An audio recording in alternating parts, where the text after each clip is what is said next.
Arnold wept as he ran.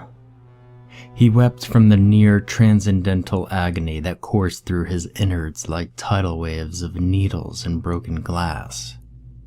He wept when his tongue, already stretched beyond its natural limits, rubbed against his splintered teeth to taste the grizzled chunks of his infant daughter, whose soft flesh he had been forced to consume an hour ago.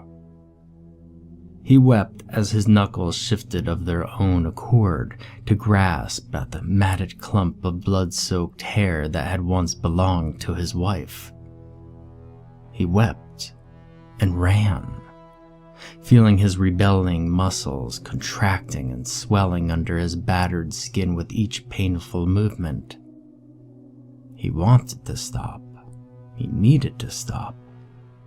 But he was no longer in control.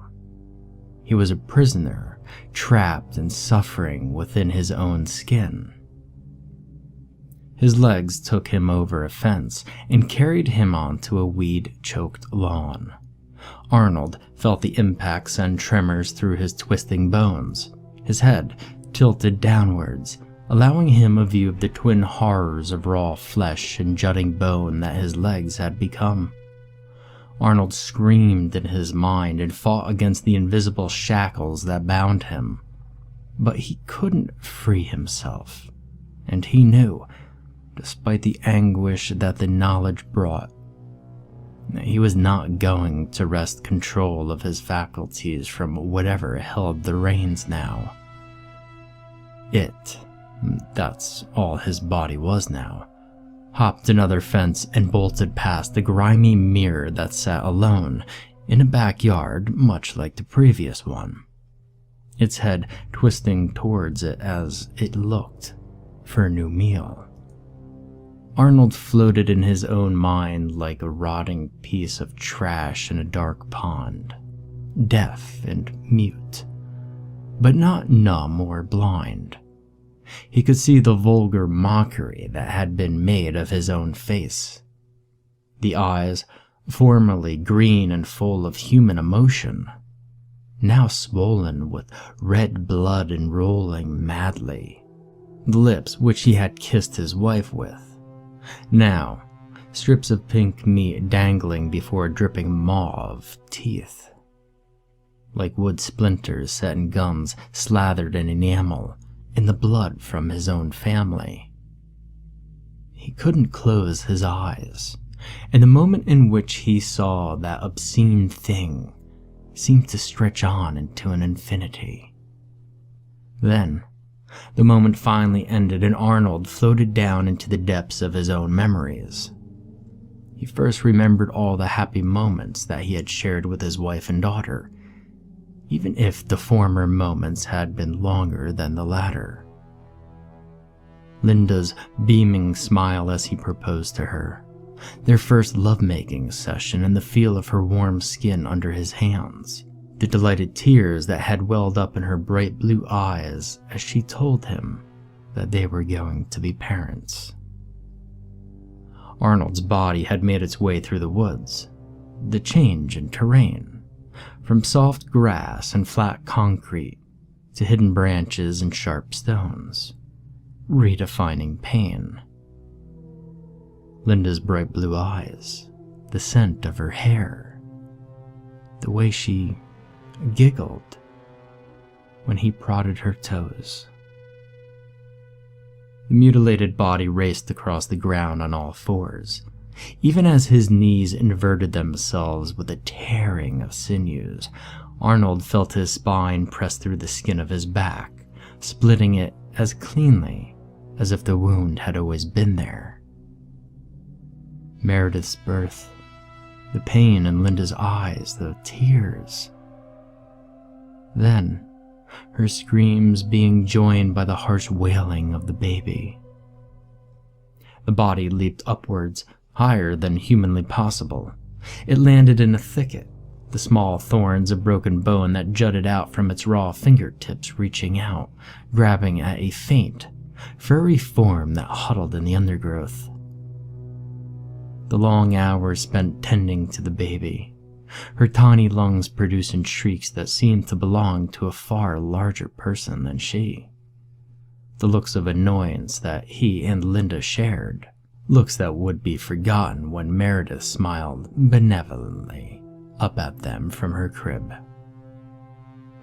The small creature, a rabbit, judging by its long ears and hind legs, squealed as it raised its tiny body to its maw. Then came the crunch of tiny bones and the gush of hot blood. Linda calling to him as he went off to work, feeling in equal parts guilty for leaving her with the baby and envious of the time that she would get to spend with her. Then the dull grind of the office, in which a subtle pain began to prick at his stomach.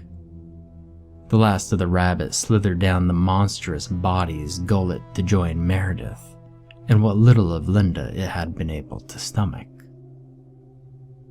The pain in his innards grew steadily, but slowly. First, a rapid fire of tiny jabs, then a lingering ache, then a burning pain, and he, in all of his foolishness, had ignored it, and kept it away with painkillers until it blossomed into a type of agony that he had never felt before.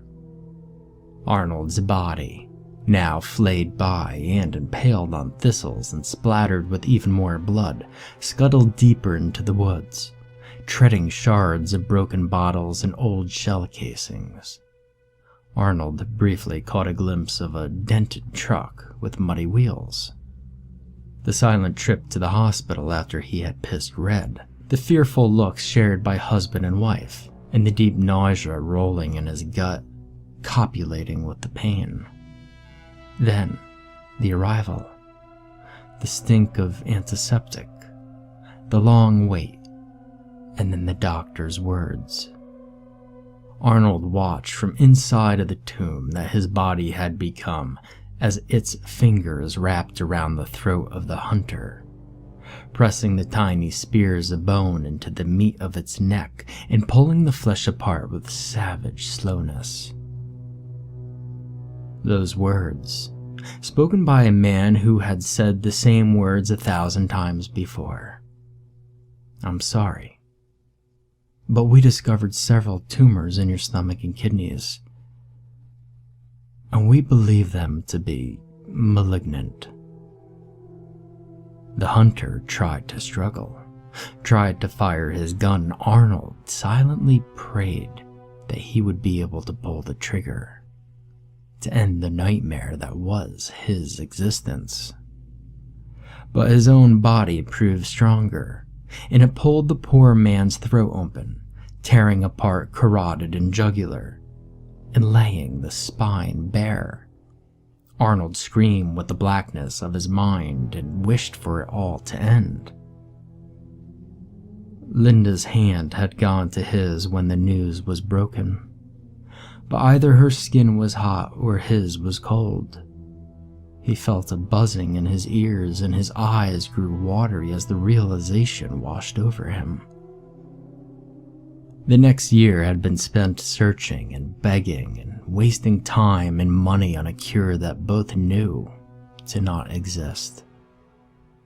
He found himself, more often than not, in Meredith's room, trying desperately to staunch the flow of tears at the sight of her uncomprehending, bright-eyed gaze. The body finished its grisly meal, allowing the man within to feel its stomach burst under the sheer quantity of meat. His hopes that its hunger would be satiated were snuffed out when the body turned and spotted the hunter's partner, standing a few feet away with a look of primal horror written on his paling features. As the days passed, the pain grew worse. The tumors became like a boogeyman to Arnold, haunting his dreams and waking him up in the dead of night with their painful stings. Soon, the trips to the nursery lessened as trips to the hospital grew more prevalent. Linda began to stay up with her husband, comforting him through the pain as best she could. But what little of their hope that they had left was shrinking with each night spent in agony. And then, as to rekindle their hope, Linda received news of a new medicine, a concoction of exotic and untested chemicals that went under the working name of tryptophanol, and the manufacturers needed test subjects. The second hunter was faster to react than his partner had been. He had raised the gun and fired before the beast had fully closed the distance behind them.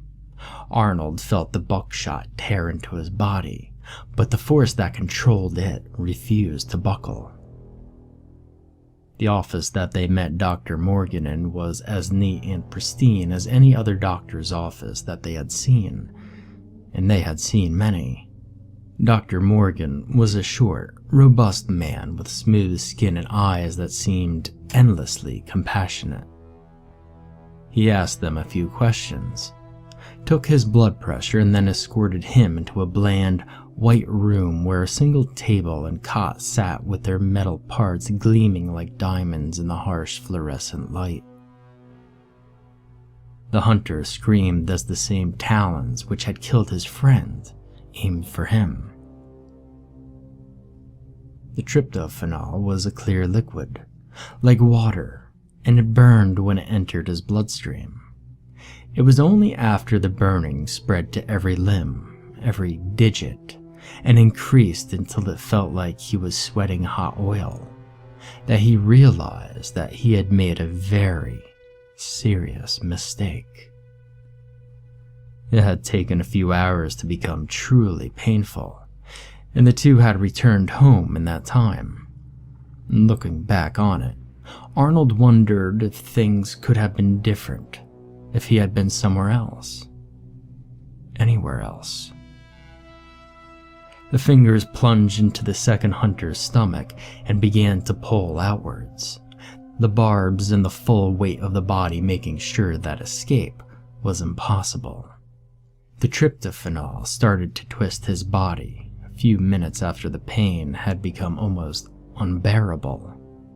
His muscles tore, his skin ruptured, his teeth grounded together until they cracked. His ligaments stretched in the throes of his spasms, and his mind grew hazy with hunger. The body limped away from its latest kill, gazing out at the world with Arnold's eyes, looking for new meat. Arnold felt the body's hunger roll through his imprisoned mind like thunder, but he didn't care.